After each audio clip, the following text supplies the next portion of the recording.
JEE main जनवरी 2026 कुछ ही दिन दूर है और यहाँ पे मैं आपको कुछ लास्ट मिनट टिप्स दूंगा जिनसे आप अपने स्कोर को सुपरचार्ज कर सकते हैं।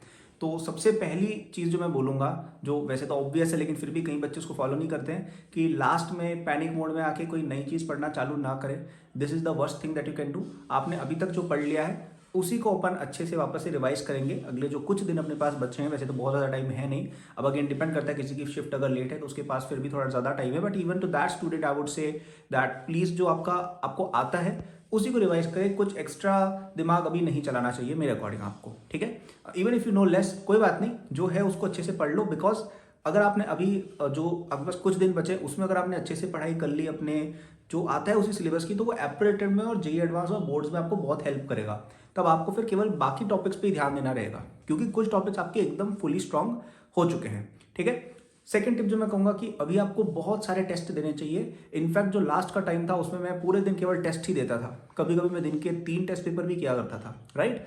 तो they don't have to be a coaching test papers. आप अपने घर पे ही previous year papers print out करिए या ऑनलाइन जैसे भी आप देना चाहें वैसे आप दीजिए, और अपने खुद के टेस्ट भी आप किसी और कोचिंग के या पुराने कहीं ऑनलाइन मिल जाए वो भी आप दीजिए। क्योंकि अभी टेस्ट से सबसे अच्छी एक तो आपकी स्पीड और एक्यूरेसी इंप्रूव होगी।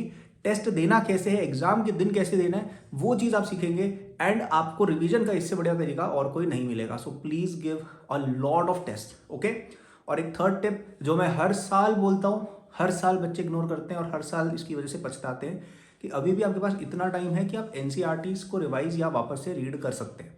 तो अगर आपने एनसीईआरटीज़ नहीं पढ़ी हैं, स्पेशली केमिस्ट्री की, प्लीज़ एनसीईआरटी जाके पढ़ लो। और इवन फिजिक्स में जो ऐसे टॉपिक्स हैं ना जिनको कोचिंग वाले ज़्यादा ध्यान नहीं देते हैं, जैसे आपकी ईएम वेव्स हो गया फॉर एग्जांपल, या मैथ्स जैसे स्टैटिस्टिक्स वगैरह, ये सब चीज़ें हो गई, वो चीज़ें भी आप एक बार थोड़ा देख लीजिए। हालांकि सिलेबस आई थिंक थोड़ा ऊपर नीचे होता रहता है, कुछ टॉपिक एडवांस में, मेंस में नहीं, मेंस में एडवांस में नहीं, तो उसका आप थोड़ा ध्यान रखिएगा। ऐसा नहीं है कोई टॉपिक पढ़ के चलेगा और वो आ ही नहीं रहा। बट ऐसे बहुत सारे टॉपिक्स रहते हैं जो फ्रिंज टॉपिक्स होते हैं, सेमीकंडक्टर्स हो गया, ईएम वेव्स हो गया, इन्वायरमेंटल केमिस्ट्री हो गया, इनको आप पढ़िए। इनसे कुल मिला के मिनिमम 4 to 5 क्वेश्चन आएंगे जो हर बच्चा छोड़ ही देता है यूजली, और वो ईजी होते हैं। तो if you read NCERT specially these chapters, trust me it can be done in the next few days and it gives a huge dividend. आपको बहुत बेनिफिट होगा इससे, ठीक है। तो ये 3 टिप्स ही मैं दूंगा मेनली, इनको आप फॉलो करें और ज़्यादा पैनिक मत लेना, ठीक है। सबसे इंपॉर्टेंट चीज़ यही है कि पैनिक मत लो यार। ऐसे दिमाग में थॉट्स मत लाओ कि अरे यार ये तो मेरी लाइफ का एग्जाम है, अभी नहीं तो कभी नहीं, अरे मैं तो प्रिपरेशन कब हो गई पता ही नहीं चला, मैं तो प्रिपेयर्ड नहीं। ऐसी फालतू चीज़ें ना सोचे, इट्स जस्ट एन एग्जाम,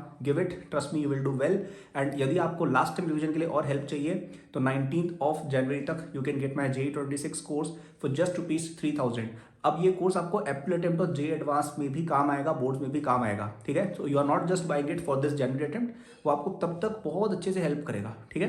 तो डिस्क्रिप्शन में फर्स्ट लिंक पे आप जाइए, उसको परचेस कीजिए। ट्रस्ट मी नेक्स्ट 5-6 डेज में आप उसको पढ़िए, आपको डेफिनेटली दिखेगा कि यार आप जितना ला सकते थे उससे तो बेटर ही आप लेके आओगे। I can guarantee that. It's like such a good course for the last few days of your preparation and for the Apple attempt, ठीक है।